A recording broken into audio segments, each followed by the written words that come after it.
Αν σκοπεύεις να πας στην Ταϊλάνδη και οργανώνεις το ταξίδι σου, κράτα χαρτί και στυλό.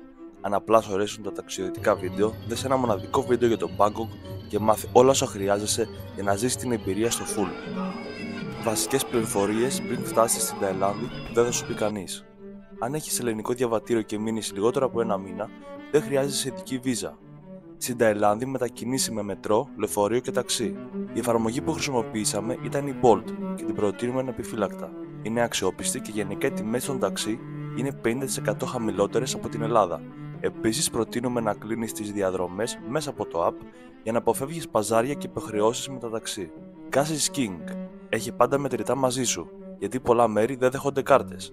Αν πληρώνεις με κάρτα, η ελάχιστη συναλλαγή στα περισσότερα καταστήματα είναι 200 μπατ, περίπου 6 ευρώ. Για καλύτερη ισοτιμία, κάνε συνάλλαγμα μέσα στην πόλη ή στο σταθμό Πάγια Τάι μόλις φτάσεις με το μετρό. Απόφυγε τα ανταλλακτήρια του αεροδρομίου γιατί έχουν πολύ κακή ισοτιμία. Αν κάνεις ανάληψη και πληρώνεις με κάρτα, προτίμησε Revolut. Η προμήθεια για αναλήψεις είναι σταθερή στα 220 μπατ, γύρω στα 6-6,5 ευρώ. Οπότε κάνε μεγαλύτερη ανάληψη για να σου βγουν τα έξοδα για κάποιες μέρες. Και για τις απλές πληρωμές με κάρτα, είναι χωρίς επιπλέον χρέωση στο συνάλλαγμα, σύγκριση με οποιαδήποτε άλλη τραπεζική ή πιστωτική κάρτα που έχει υπερχρεώσεις επειδή πληρώνει σε άλλο νόμισμα. Και ακόμη δεν χρειάζεται εντός της εφαρμογής να μετατρέψεις ευρώ σε μπατ, το κάνει αυτόματα η εφαρμογή κατά την πληρωμή. Προμηθευτείτε μία eSIM πριν από το ταξίδι σας. Εμείς χρησιμοποιήσαμε YesSIM και AirElo. Επίσης, αν κάνετε αγορές στα εμπορικά κέντρα, ρωτήστε στο ταμείο αν δικαιούστε επιστροφή φόρου στο αεροδρόμιο. Περισσότερες λεπτομέρειες και referral links στην περιγραφή. Τώρα που ξέρετε τα βασικά, ήρθε η ώρα να ξεκινήσει το ταξίδι μας. Όλα αρχίζουν στο αεροδρόμιο με μια 10ωρη πτήση μπροστά μας. Πάμε να δούμε τι μας προσφέρει η αεροπορική, πώς περάσαμε τόσες ώρες στον αέρα πριν πατήσουμε ταϊλανδέζικο έδαφος. Το ταξίδι ξεκινά. Μας έχουνε μαξιλαράκι, ακουστικά τα οποία τώρα τα έχω ανοίξει. Αυτό εδώ θα είναι κουβέρτα. Ναι, κουβέρτα. Και πάμε να δούμε τώρα αυτό εδώ. Φαίνεται ενδιαφέρον. Το μανταρίνα duck. Ναι, το μανταρίνα duck. Lip treatment. Οδόκρεμα. Καλά απίστευτο. Κάλτσες. Μάσκα ύπνου. Εντάξει. Αναμενόμενο. Καλά παιδιά, δείτε. Έχει παντόφλες. Έχει παντόφλες για να περπατάς στο αεροπλάνο. Πολύ καλό. Μπράβο τους. Οδοντόβρουτσα. Και earplugs. Οδοασπίδες. Οπότε παιδιά, και αν πηγαίνετε Ταϊλάνδη και κοιτάτε με Turkish Airlines και σχάσετε παντόφλες ή μάσκα ύπνο ή οδοντόβρουτσα, μην αγχώνεστε. Θα στα παρέχουμε. Ή κάλτσες συμπίεσης. Ή κάλτσες συμπίεσης. Ακόμα και ακουστικά. Μπάνκοκ, πρώτες εντυπώσεις και πολιτισμικό σοκ. Φτάσαμε στο Μπάνκοκ μεσημέρι. Το πρώτο πράγμα που νιώσαμε βγαίνοντας από το μετρό ήταν η ζέστη. Από τους 0 βαθμούς της Ολλανδίας στους 30 πλάς της Ταϊλάνδης. Σοκ, αλλά από τα καλά. Έχουμε πάρει το λεωφορείο και πηγαίνουμε από το ξενοδοχείο. Βρισκόμαστε στο Μπάνκοκ τώρα και επίσημα. Η κίνηση είναι αφόρητη για το μεταξύ και εν τέλει καλά που δεν νοικιάσαμε αμάξι, γιατί με τόσα γρανάκια δεξιά-αριστερά εύκολα μπορεί να ζητήσουμε κάτι τώρα να πλέξει μετά με ασφάλειες. Λυπάμαι. Αυτό εδώ λοιπόν θα είναι το δωματιάκι για τις επόμενες 4 ημέρες. Εντάξει. Πολύ συμπαθητικό. Και πίσω... Ωραία, τουλάχιστον έχουμε ανοιχτοσιά. Αφού κάναμε check-in, δεν χάσαμε χρόνο. Πρώτη στάση, Icon Siam. Περπατάμε τώρα στα στενά του Bangkok. Πηγαίνουμε να πάρουμε το λεωφορείο για να πάμε στο Icon Siam. Ένα από τα 2 μεγαλύτερα εμπορικά εδώ στο Bangkok. Και στη συνέχεια, ανάλογα με το αν θα έχουμε ενέργεια, θα συνεχίσουμε στο Chinatown για βόλτα και για φαγητό. Γαστρονομικός τουρισμός στην Ταϊλάνδη.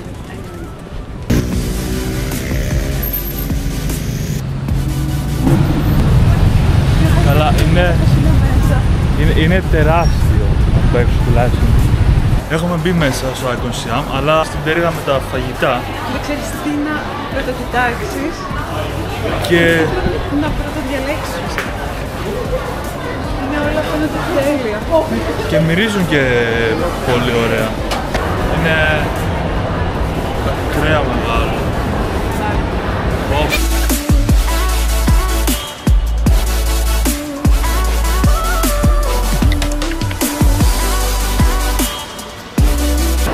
Πάμε. Πάμε να κάνουμε μια βόλτα.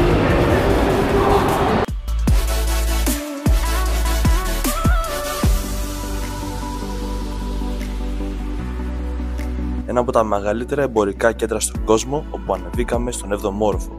Φάγαμε θαλασσινά και χαζεύαμε τη φωτισμένη πόλη από ψηλά. Ήταν η πρώτη μας μέρα, οπότε επιλέξαμε κάτι safe, αλλά δεν μείναμε εκεί.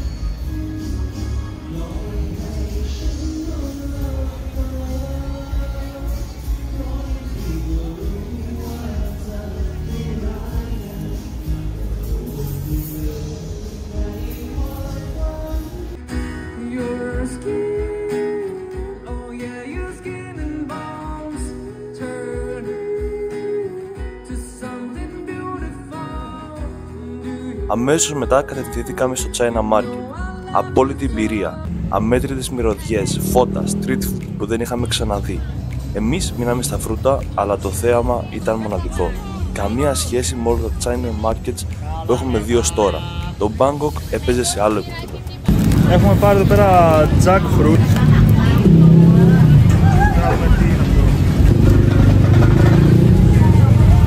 Σ' αρέσει? Σαν τι μοιάζει?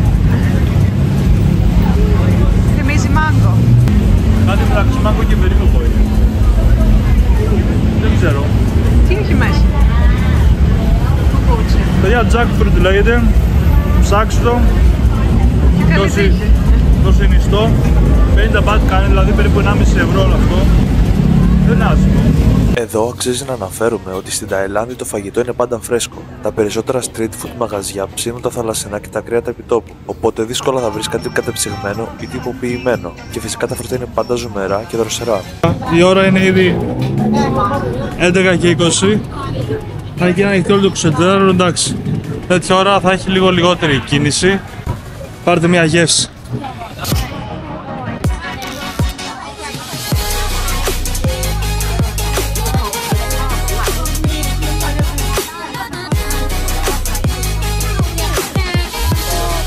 Αλήθεια τώρα, πείτε μου άμα έχετε ξαναδεί σε γυαλά ζωντανά χταπόδια και καλαμάρια.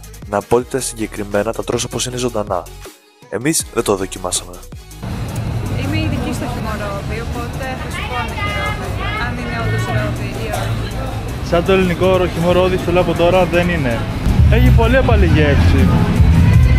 Αυτό έχει πολύ απαλή γεύση. Αλλά μα δεν έχουν βάλει νερό μέσα, πώς γίνεται να είναι έτσι.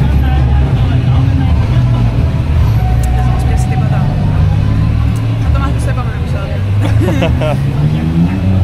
Και ίσως να είναι άλλο είδος ροδιού. Δεν είναι το ελληνικό ρόδι σίγουρα. Αυτά, και συνεχίζουμε το γαστρονομικό ταξίδι εδώ πέρα στο Chinatown. Πάντως θα πήραμε και τα δύο εξαιρετικά για σήμερα. Ναι. Δεν το ξεχνάμε και αυτό, δεν είμαστε διακοπές. Λίγο νοσοποιητικό καλό να έχουμε. Καλό είναι, γιατί σήμερα στο αεροπλάνο όλοι έπιχαν. Άμα την γλιτώσουμε τη χειρή θα είμαστε. Έχουμε έρθει εδώ να πάρουμε αυτό το pancake.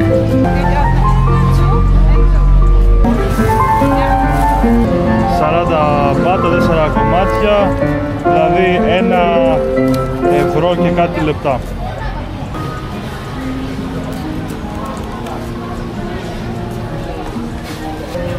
Κρύο το βλέμμα, δεν σ' αρέσει μάλλον.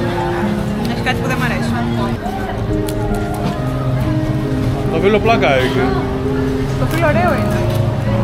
Αλλά είναι λίγο spicy.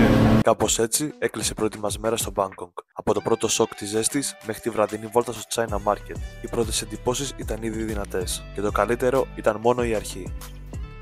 Τη δεύτερη μέρα, αφού πήραμε πρωινό, πήραμε το μετρό και κατευθυνθήκαμε προς το Grand Palace. Χρυσά κτίρια, εμβληματική αρχιτεκτονική και φυσικά ο Σμαραγδένιος Βούδας. Πολύ βασικό tip. Για να μπει στο Grand Palace υπάρχει αυστηρός ενδυματολογικός κώδικας. Πρέπει να φοράς ρούχα που καλύπτουν ώμους και γόνατα και ισχύει και για τα δύο φύλλα. Το Grand Palace είναι το πιο εμβληματικό εξωθέατο του Bangkok. Χτίστηκε το 1782 και υπήρξε επίσημη κατοικία των Ταϊλανδών βασιλιάδων για περισσότερα από 150 χρόνια. Μέσα σε αυτό βρίσκεται και ο ναός Wat Phram Khao, ο οποίος φιλοξενεί το διάσημο Σμαραγδένιο Βούδα.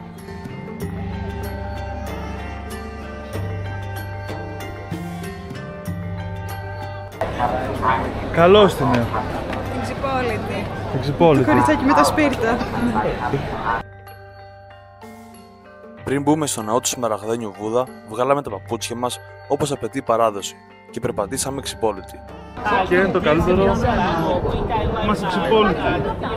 Το καλύτερο. Είμαστε ξυπόλυτοι γιατί απαγορεύεται να μπεις μέσα με παπούτσια.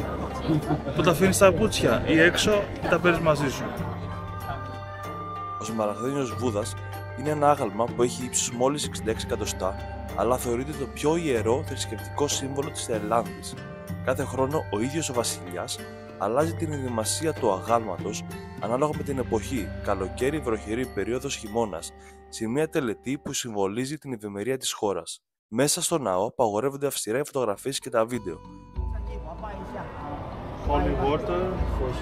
Ήρθα μετά να ευλογηθούμε.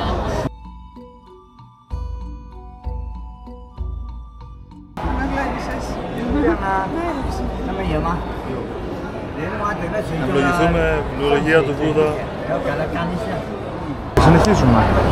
Πάμε προς το Grand Palace. Πηγαίνουμε προς το Grand Palace. Έχει βέβαια πάρα πολύ ήλιο. Ναι, αυτή τη στιγμή εξατμιζόμαστε.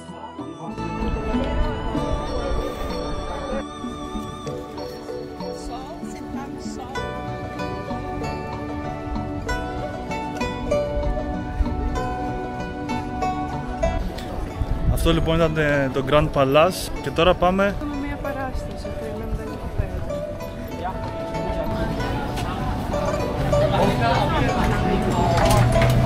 Πάμε να δούμε την παράσταση. Πήραμε ένα μεγάλο τουκ-τουκ τώρα. Ναι, βασικά ναι. Πιο safe, γιατί έτσι τρελά.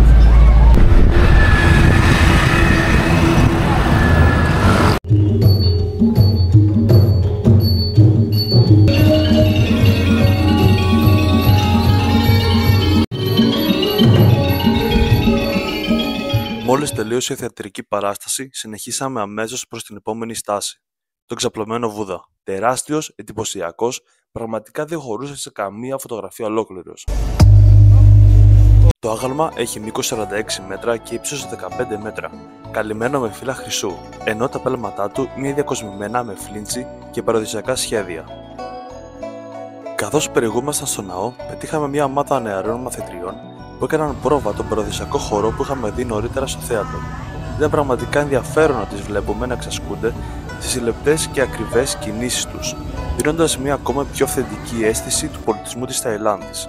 Ο χορός γύρω από τον ναό είναι εξίσου εντυπωσιακός, γεμάτος μικρότερα χρυσά αγάλματα του Βούδα και περίτεχνες τούπες. Αφού θαυμάσαμε το τεράστιο άγαλμα και εξερευνήσαμε το χώρο, η πείνα άρχισε να κάνει την παρουσία της. Οπότε φύγαμε για να βρούμε κάτι να φάμε πριν συνεχίσουμε τη βόλτα μας. Δείτε εδώ πέρα τι μας έφερα. Αυτό μέσα έχει πάγο και είναι τσιτσίκινο και είναι για να δροσίδεσαι.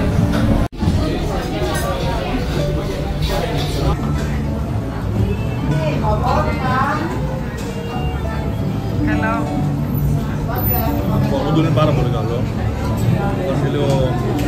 Αυτό είναι light βλέπεις. Αφού φάγαμε ένα φανταστικό πατάι, χαλαρώσαμε απολαμβάνοντας το ηλιοβασίλεμα μετά το βαταρούν. Τα χρώματα του ουρανού έκαναν το τοπίο ακόμα πιο όμορφο.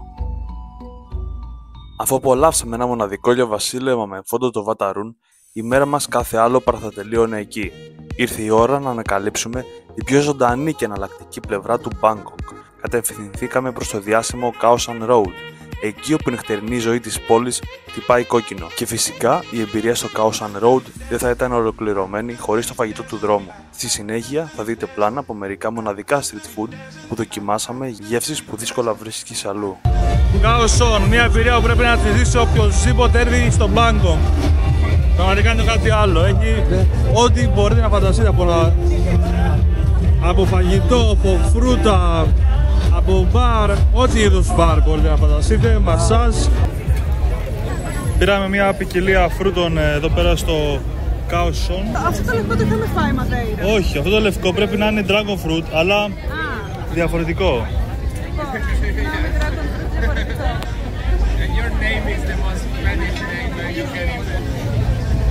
Καλό. Κάτι αγγλικά, δεν είναι ιδιαίτερη γεύση. Σαν και το κλασικό δηλαδή. Σαν αυτό είναι. Dragon fruit, mango και το πράσινο αυτό δεν είναι μήλο.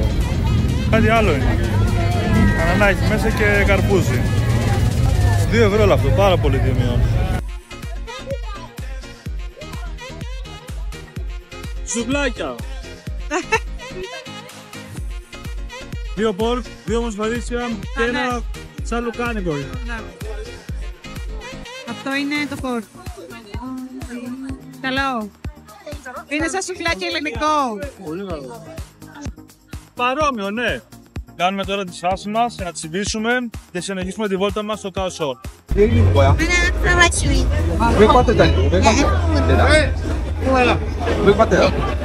Καυτερή. Κατάλαβα από φλέβα σου. Θέλω κι εγώ. Δεν έριξες λάιμ όμως. Καλά το spicy, ενώ σου ψάχει, σου φαίνεται πολύ καυτερό, μετά πέφτει, δεν κρατάει η κάψα. Καλό, θα το ξαναδοκιμάσω. Εδώ έχουμε τους διάσημους σκορπιούς και έντομα. Εντυπωσιακά, αλλά θα τα προσπεράσουμε. Και ναι, επιτέλους το έκανα. Δοκίμασα κροκόδιλο. Ήταν κάτι που ήθελα να κάνω εδώ και χρόνια. Και μπορώ να πω ότι η γεύση του με εξέπληξε. Κάτι ανάμεσα σε κοτόπουλο και ψάρι. Αλλά με τη δική του μοναδική υφή. Άλλη μια τρελή εμπειρία στη λίστα.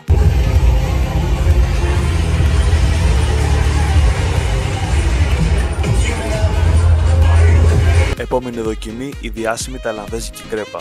Επιλέξαμε τον κλασικό συνδυασμό με μπανάνα και νουτέλα.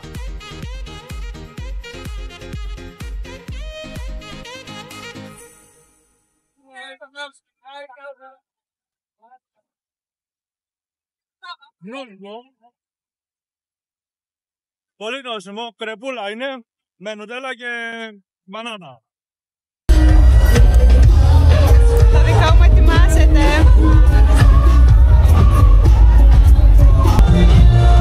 Καλό, εγκρίνεις.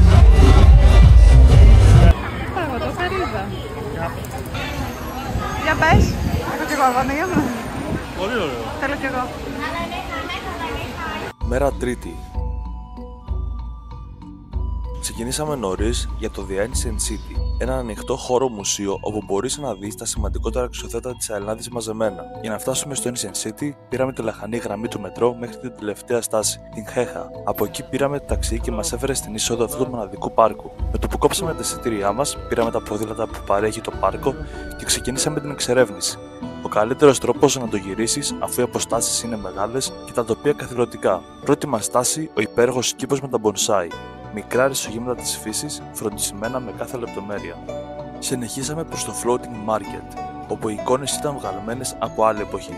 Ξύλινα σπίτια και εστιατόρια πάνω στο νερό, με τοπικά προϊόντα και το πιο απρόσμενο θέαμα. Ελέφαντες να διασχίζουν τα κανάλια. Αν ήθελες, μπορούσες να κάνεις και βόλτα μαζί τους ή και να τους ταΐσεις. Στο δρόμο μας πετύχαμε και τις γιγάντιες άβρες που κυκλοφορούν ελεύθερες στο πάρκο. Γιγάντιες, ενιγματικές και λίγο τρομακτικές. Για μια στιγμή πάγωσα βλέποντάς τις να κινούνται ελεύθερες, αλλά δεν μπορούσα να πάρω τα μάτια μου από πάνω τους. Στη συνέχεια, επισκεφτήκαμε αναπαραστάσεις εντυπωσιακών ναών από όλη την Ταϊλάνδη, καθένας με τη δική του αρχιτεκτονική και ιστορία. Έτσι, χωρίς καν να το καταλάβουμε, περάσαμε πάνω από 5 ώρες εξερευνώντας το Ancient City. Βγάλαμε αμέτρητες φωτογραφίες και βίντεο γιατί κάθε γωνιά του είχε κάτι μοναδικό. Σίγουρα το προτείνουμε, ειδικά αν είναι η πρώτη σας φορά στην Ταϊλάνδη. Είναι ο απόλυτος τρόπος να δείτε όλη τη χώρα σε μία μόνο μέρα.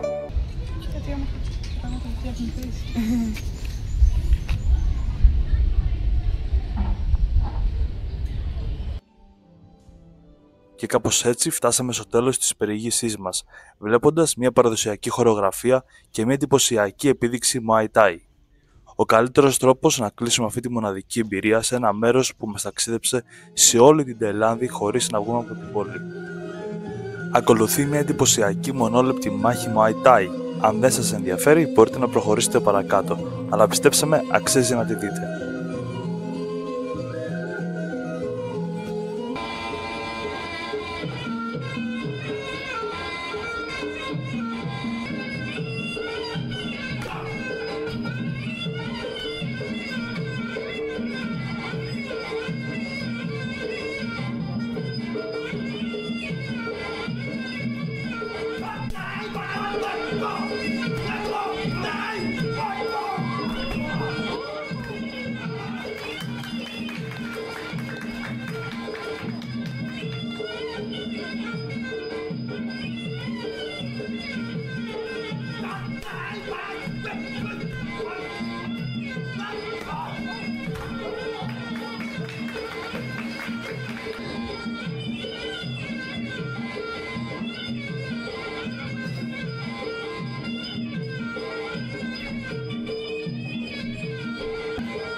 Κατεβαίνοντας από το μετρό, μας έκανε εντύπωση κάτι που σπάνια βλέπουμε στο δυτικό κόσμο.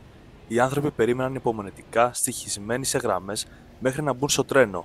Ένα απλό, αλλά τόσο σημαντικό δείγμα πολιτισμού που θα πρέπει να ακολουθούμε κι εμείς. Από εκεί κατευθυνθήκαμε στην Σιάμ, την καρδιά της μοντέρνας Μπάγκοκ. Γιγαντοοθόνες με εντυπωσιακές διαφημίσεις, ζωντανή μουσική από διάφορα συγκροτήματα, ενέργεια παντού. Θύμισε λίγο την Times Square, αλλά με μια πιο κομψή και άνετη αίσθηση. Αλλά αυτή τη στιγμή ψάχνουμε να φάμε. Δεν είμαστε νηστικοί από το πρωί, οπότε πάμε στο μολ. Φέρνουμε τώρα στο μολ.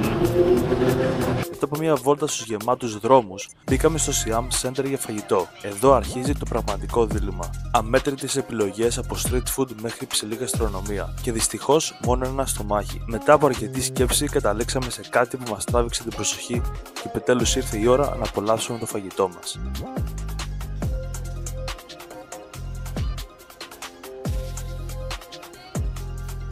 Μετά το φαγητό, κάναμε μία βόλτα σε ένα τεράστιο σούπερ μάρκετ. Οι επιλογές σε φαγητό ήταν απλά τελείωτες. Ξεπερνούσαν ακόμα και αυτά που είχαμε δει στην Αμερική. Εκεί δεν άντεξα και αγόρασα ένα ντούριαν, το πιο αμφιλεγόμενο φρούτο. Η μυρωδιά του είναι τόσο έντονη και άσχημη, που πολλά ξενοδοχεία επιβάλλουν πρόστιμο 2.000 μπατ αν το βάλεις στο δωμάτιο. Αναγκάστηκα να το πηδήξω σε 2 σακούλες για να το πάρω μαζί μου, αλλά τελικά το έφαγα όλο. Από γεύση, τίποτα το ιδιαίτερο. Και αρκετά ακριβό, 25 ευρώ το κιλό. Δεν το μετανιώνω όμως, γιατί μου αρέσει να δοκιμάζω νέες γεύσεις, ειδικά σε ταξίδια.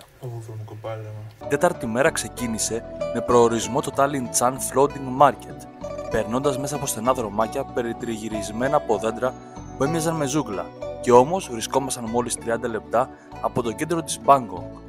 Η ατμόσφαιρα ήταν εντελώς διαφορετική, πιο φτωχική, πολύ λιγότερο φουτουριστική σε σχέση με όσα είχαμε δει μέχρι τώρα. Το Tallinn Chan δεν ήταν ακριβώς πλωτή αγορά, αλλά περισσότερο μια ανοιχτή αγορά από όπου θα παίρναμε τη Long Tail Boat για το Klonglat Mayom Floating Market. Όσο περιμέναμε την αναχώρηση, κάναμε μια βόλτα στο Tallinn Chan και δοκιμάσαμε μερικά τοπικά προϊόντα. Μικρές γλυκές μπανάνες στα ελάνδης, σουβλάκι κάβουρα και για επιδόρπιο ένα γεμιστό pancake σε σχήμα ψαριού. Αυτό που μας έκανε εντύπωση ήταν η τεράστια ποσότητα από γατόψαρα στο ποτάμι, όπου τα παιδάκια τα τάιζαν και οι ψαρούκλες κυριολεκτικά να πηδούσαν στο νερό. Όταν έφτασε η ώρα, επιβιβαστήκαμε στη Long Tail Boat και ξεκινήσαμε για το Klonglat Mayom Floating Market. Η διαδρομή ήταν μοναδική, καθώς είχαμε την ευκαιρία να δούμε από κοντά τη ζωή στα προάστια της Μπάγκοκ, κτισμένα κατά μήκος των καναλιών. Οι εικόνες δυνατές από φτωχικά ξύλινα σπίτια πάνω στο νερό μέχρι εντυπωσιακές βίλες.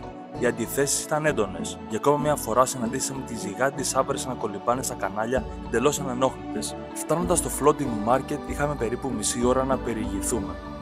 Φτάσαμε τώρα στο Floating Market μετά από ένα μισάωρο διαδρομής.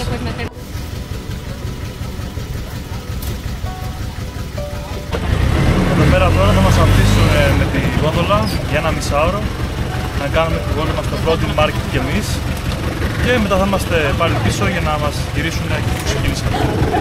Η ποικιλία με φαγητό ήταν τεράστια, ο κόσμος παντού και η ατμόσφαιρα ζωντανή, με τις βάρκες να λειτουργούν σαν πλωτά μαγαζάκια όπου μπορούσες να αγοράσεις διάφορα προϊόντα. Τελικά, αν και δυσκολευτήκαμε να διαλέξουμε, πήραμε κάτι σαν τηγανιτά πουγκιά γεμιστά με χοιρινό. Η ώρα πέρασε γρήγορα και στην επιστροφή καθίσαμε να απολαύσουμε όλα όσα είχαμε πάρει από τις δύο αγορές. Φάγαμε και σχολιάσαμε τα φαγητά μας.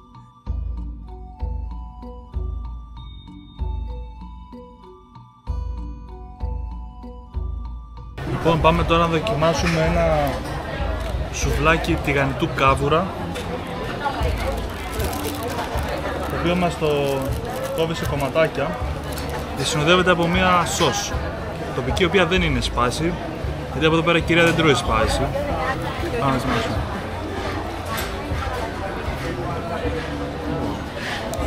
Είναι πολύ καλό.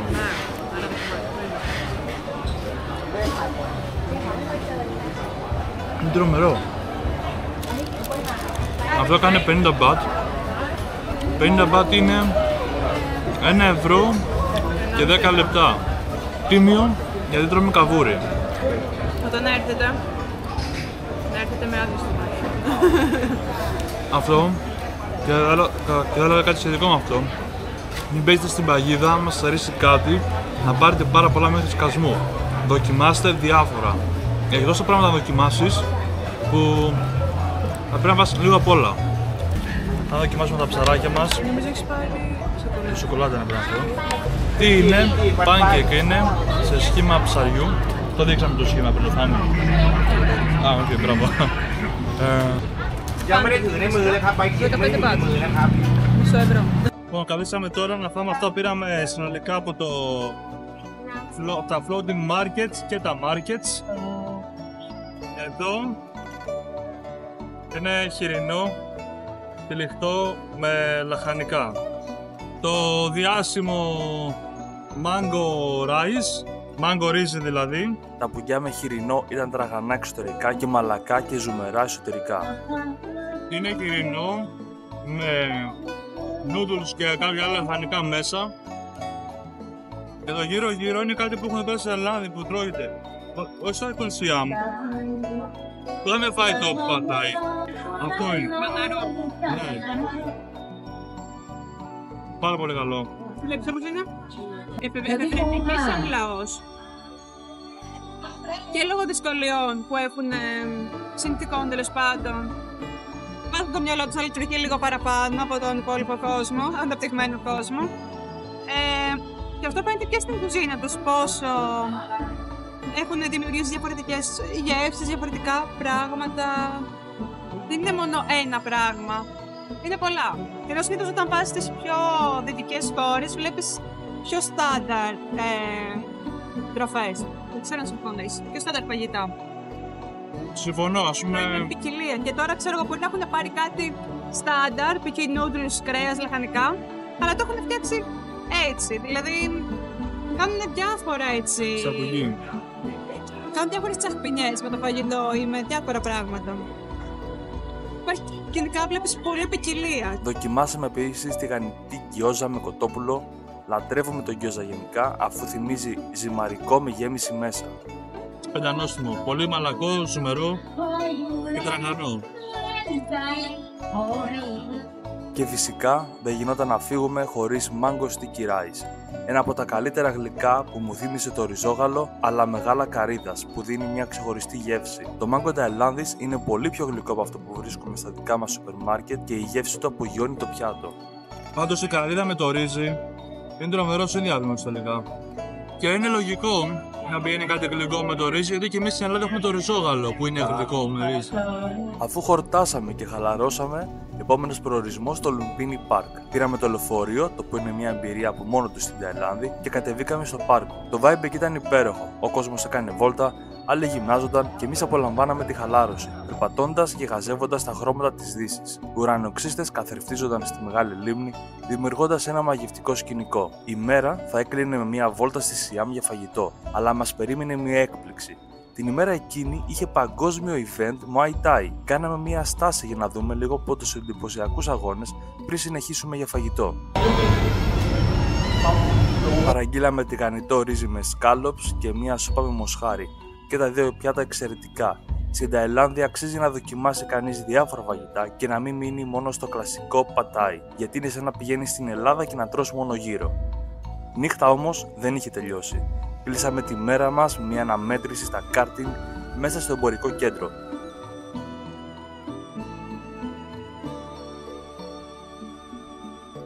Την τελευταία μέρα, έχοντας αρκετές ώρες μέχρι την πτήση μας, αποφασίσαμε να περάσουμε το πρωινό μας χαλαρά στο Icon Siam, ένα mall της Bangkok. Κάναμε βόλτες, ψώνια και φυσικά δεν χάσαμε την ευκαιρία να δοκιμάσουμε μερικές ακόμα γεύσεις.